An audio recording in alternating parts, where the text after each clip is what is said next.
J'arrive pas à très bien gérer mon stress. Parfois j'ai certaines douleurs, surtout dans le dos. Des acouphènes. Ma vie est en train de s'écrouler. Qu'est-ce que je vais devenir ? Un jour sans angoisse. Je connais pas. La dépression, pour moi, c'était vraiment de tomber dans le désespoir. Plus envie de faire du sport, d'aller me promener, de me balader parce que j'ai perdu 13 kilos. J'étais bien avec mon mari, c'était ma raison de vivre, très dur. Je crois que c'est la chose la plus dure que j'ai eu à vivre dans ma vie. Bonjour et bienvenue dans Écho de vie, le podcast qui relie le corps et l'esprit. Notre rendez-vous dédié à l'authenticité et à la vérité. Un vendredi sur deux, nous explorerons les expériences humaines dans leur forme la plus pure et simple. Je suis Nathalie Monvoisin-Manant, thérapeute en MBCT, thérapie cognitive basée sur la pleine conscience, et conseillère en nutrition santé. Notre approche est directe. Ici, pas de montage compliqué ou d'histoire fabriquée. Nous mettons de côté les artifices pour nous concentrer sur ce qui est réel et brut, en partageant simplement les vérités de la vie de nos intervenants.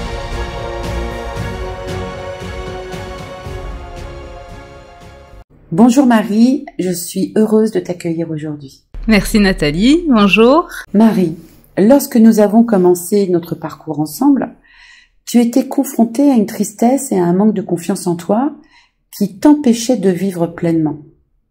Pourrais-tu nous raconter ce que tu as vécu en abordant à la fois le volet nutrition santé et celui du MBCT?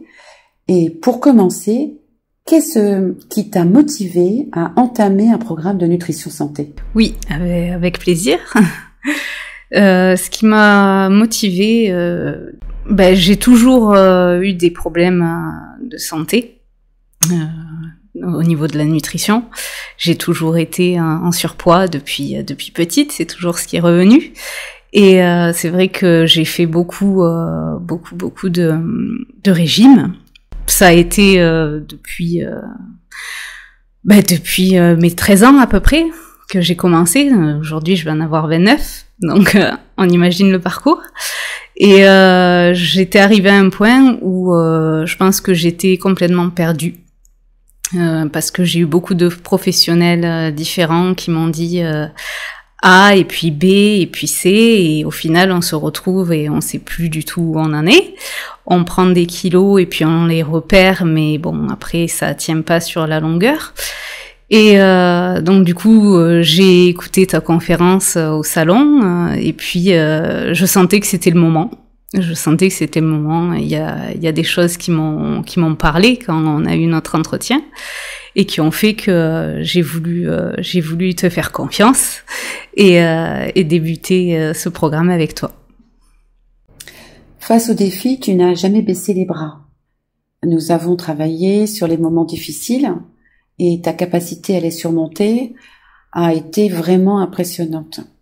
Peux-tu partager ces moments particulièrement difficiles pendant ce processus et comment les as-tu surmontés? Alors les moments difficiles, ça a été le début.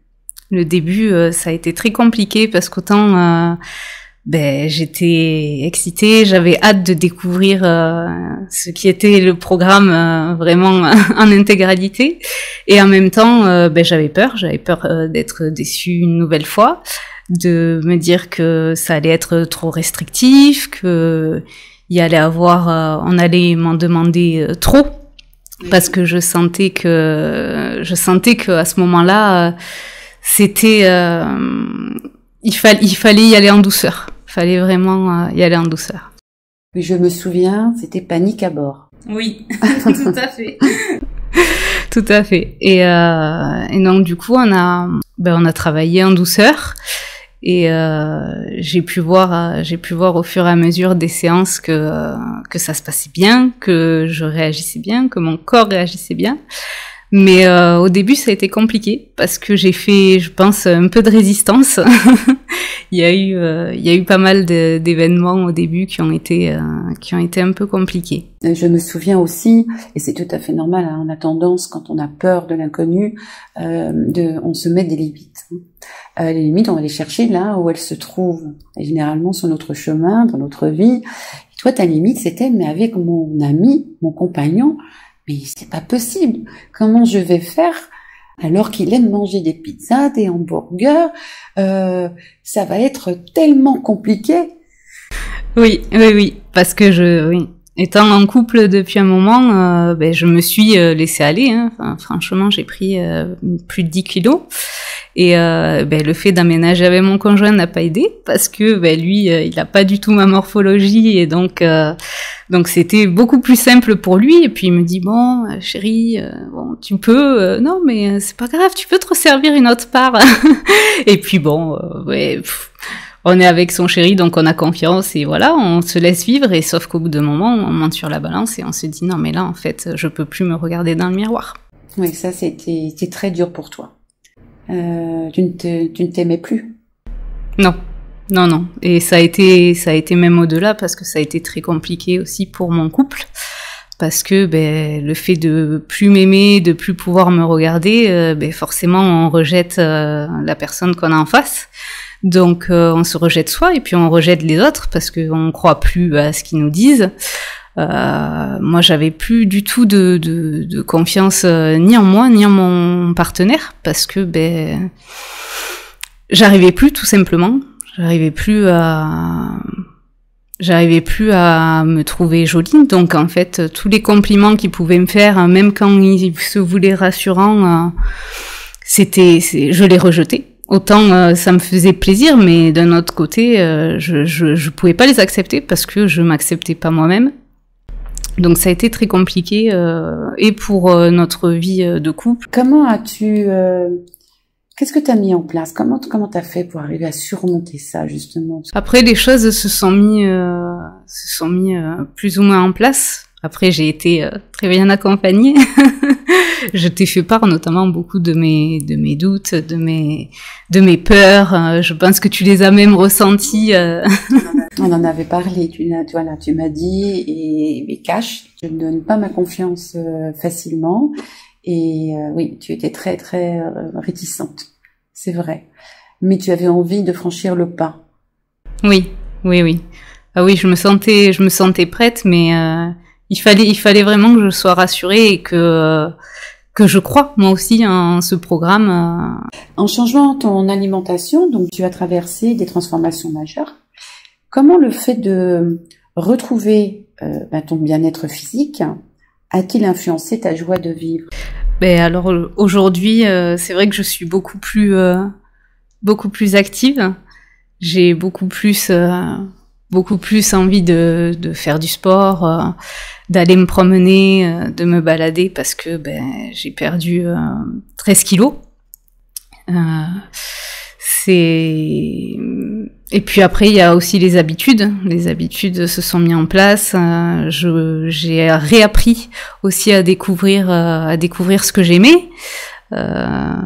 Des pratiques des fois qui étaient plus douces, du yoga, des choses que j'aurais pas pensé parce que j'étais beaucoup plus sur il faut avoir des résultats, donc je vais faire du cardio, je vais faire des cours bien intenses et me tuer à la salle, sauf que je me suis rendu compte que c'était pas pour moi. Et donc du coup ça a été un long cheminement. Mais il y a eu beaucoup de choses qui se sont mises en place et qui font qu'aujourd'hui je vais beaucoup mieux par les fiches que j'ai pu avoir dans le coaching. Et puis il y a eu une manière aussi de l'apprendre qui a été très bénéfique pour moi, c'est que durant ce programme on apprend vraiment à savoir pourquoi on fait les choses.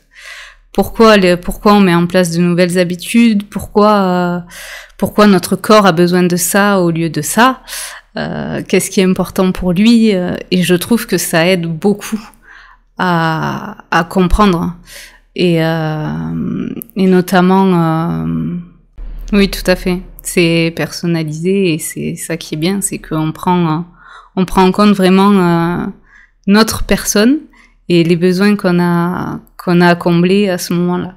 Manger en fonction de sa propre morphologie. Oui. Nous n'avons pas tous les mêmes besoins et une assiette santé se compose en fonction de nos propres besoins, pas celui du voisin, de notre conjoint ou peu importe. Donc ensuite, Marie, après notre première phase de travail sur la nutrition santé, tu as décidé quelques mois après de revenir me voir pour explorer le protocole MBCT. Avec l'envie de pousser encore plus loin ton développement personnel, peux-tu partager ce qui te motivait à ce moment-là? Qu'est-ce que tu cherchais à approfondir ou à découvrir sur toi-même? Alors oui, tout à fait. J'ai tellement été emballée par ce programme que j'ai voulu continuer par la suite, sachant que j'avais d'autres problématiques à ce moment-là. J'avais résolu plus ou moins, voilà, hein, parce que ça s'acquiert tout au long d'une vie, mais la confiance en soi. Après, j'ai eu pour projet aussi oui, parce que du coup, j'avais beaucoup de blocages encore que je sentais qu'il fallait que j'approfondisse ce travail. Et donc, j'ai fait appel à toi une nouvelle fois afin de dépasser ça, parce que je voyais que j'avais aussi des croyances limitantes, plein de pensées qui étaient assez parasites, assez négatives et qui revenaient sans cesse. Et donc c'est vrai que et puis en plus dans le programme, il faut pas oublier tout de même que dans le programme de nutrition santé, on aborde quand même pas mal aussi la partie psychologie. On voit déjà, on a un premier aperçu du travail qu'on peut fournir sur la MPCT, parce qu'il y a de la méditation, des exercices de respiration, et tout ça, on voit que mis bout à bout, ça fait ses preuves et que ça nous aide à calmer le mental, à calmer le stress. Donc c'est vrai que je voulais encore pousser plus loin et voir l'intégralité de ce programme qui à ce moment-là me semblait important à réaliser. Et justement, dès le début donc de notre travail sur le stress et l'anxiété, nous avons mis en place des stratégies ciblées. J'ai été impressionnée aussi par ta capacité à aborder différemment ces pensées persistantes. Comment as-tu ressenti ce changement dans ta façon de gérer l'anxiété et ces pensées négatives? Oui, c'est vrai que ça m'a beaucoup apporté sur le fait d'apprendre à prendre le temps déjà, parce qu'il faut savoir que je suis une grande impatiente. Nathalie pourra en témoigner.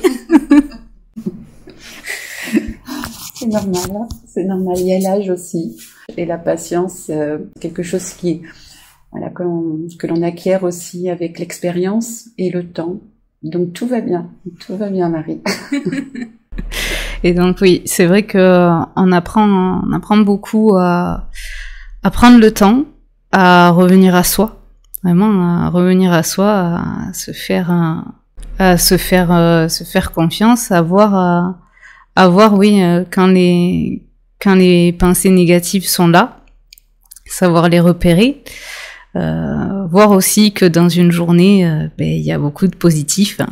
Toutes les choses qu'on peut faire au quotidien, où on se rend compte que oui, c'est des petits bonheurs du quotidien, et aussi voir les choses négatives, hein, comment elles agissent sur notre corps, sur notre mental, des choses qu'on ressent, et comment on peut vraiment changer ça afin d'être beaucoup mieux envers soi-même.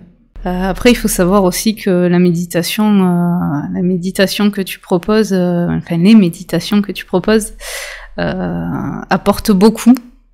Vraiment, elles permettent vraiment de se rendre compte du chemin parcouru, de voir aussi le fait de noter, de tenir un cahier, ça permet de se rendre compte de l'évolution. Et puis moi, il y a eu un événement marquant dans mon parcours, c'est la révélation avec la nature, avec l'exercice de marcher en pleine conscience, qui a été un bouleversement total. Aujourd'hui, ça fait partie de mon quotidien.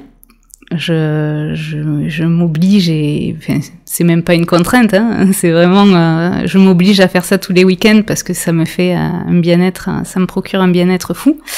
Moi qui pourtant auparavant prêtais pas forcément conscience à la nature, à tous les bruits autour, le fait de prendre le temps d'être auprès des arbres, profiter des animaux, tout ça, c'est quelque chose que j'ai vraiment appris à revenir à tout ça. Tu t'es reconnecté à toi. À tes sens. Oui, et puis ils ont permis aussi, ça a permis de se décupler. D'ailleurs, c'est ce que je t'ai dit. J'ai dit, mais comment ça se fait que, au final, plus j'apprends à me connaître et plus ça se décuple, plus il y a des choses, des émotions qui nous traversent dans le bon sens du terme. Et le fait d'être sensible, d'être hypersensible, je pense, joue beaucoup dans ça. Et justement, en travaillant sur la gestion des émotions et en s'attaquant aux obstacles de ton enfance, tu as renforcé ta confiance en toi. Pourrais-tu nous décrire ce voyage et comment ces découvertes sur toi-même ont impacté ta vie aujourd'hui? Alors, on a fait une méditation de l'enfant intérieur qui a été l'une des plus marquantes, je pense, dans mon programme.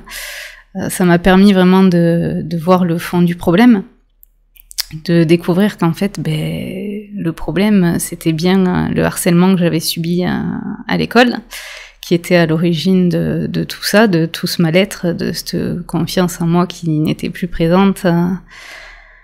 Ça a été un long chemin. Ça n'a pas été facile parce que ça a demandé d'aller creuser au fond et voilà, on se dit bon il y a tant d'années qui sont passées et puis au final on a l'impression de pas avoir avancé.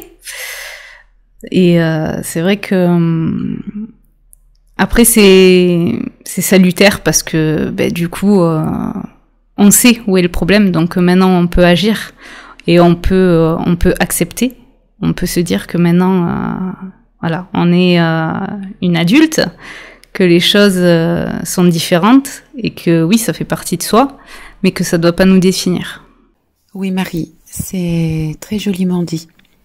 Et je rajouterais qu'il est important de reconnaître nos émotions et de combler le besoin associé à nos émotions pour les gérer efficacement.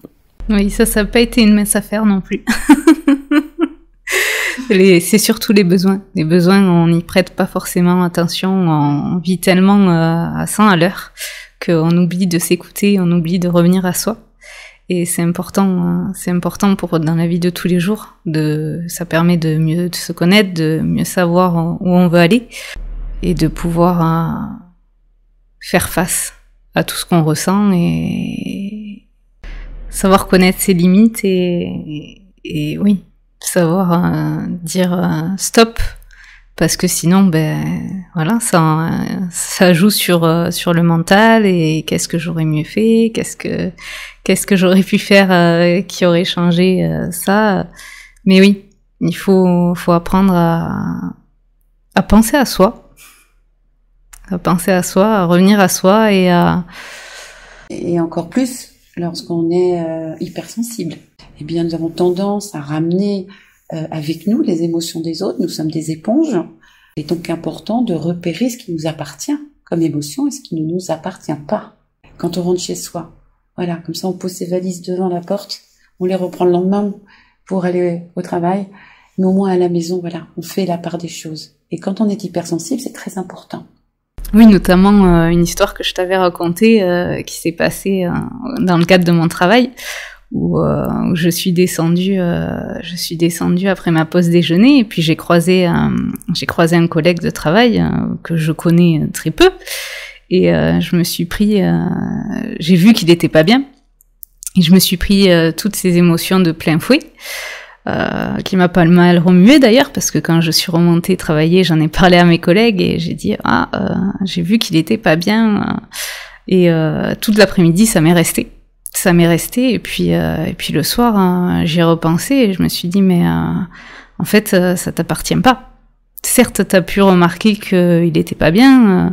À un moment, je me suis même dit, est-ce que j'irai pas le voir? Et puis après, je me suis dit, mais j'ai peur que ça le mette mal à l'aise, qu'il veuille pas en parler, qu'il se dise, mais d'où elle sort? On se connaît pas.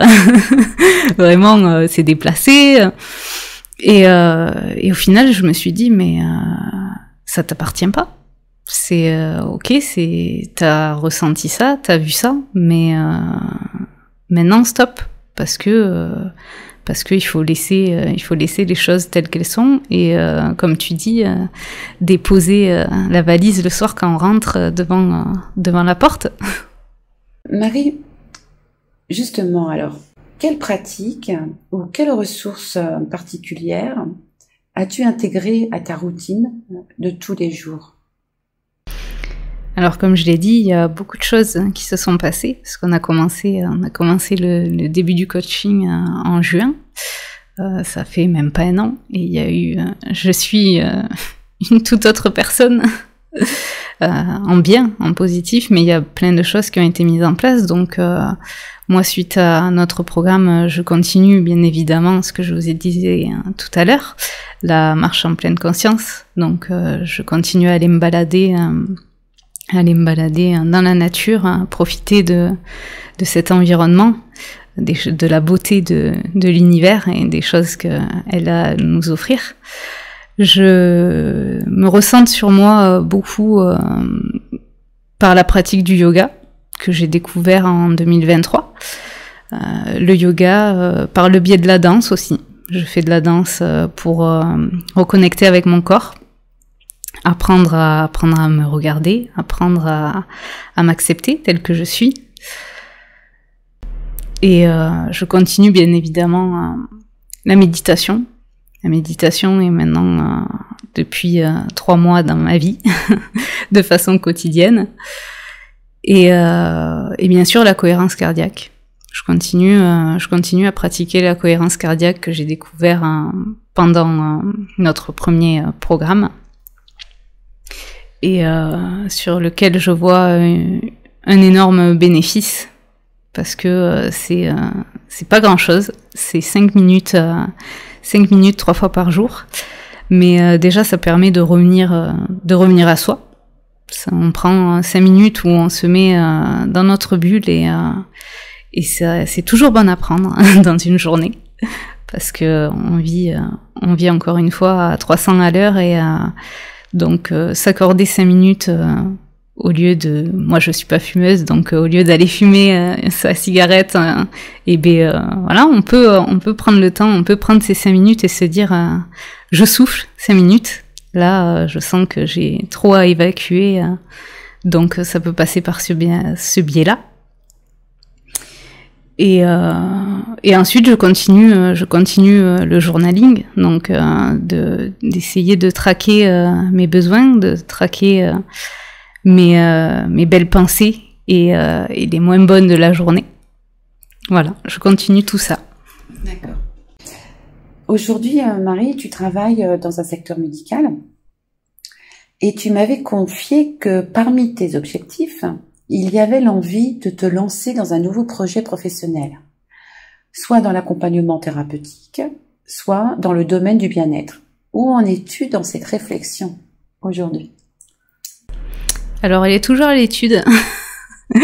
Elle est toujours à l'étude. C'est un projet qui, je pense, va se faire sur du long terme, parce que pour l'instant, je ne sais pas encore dans quel domaine je me cible.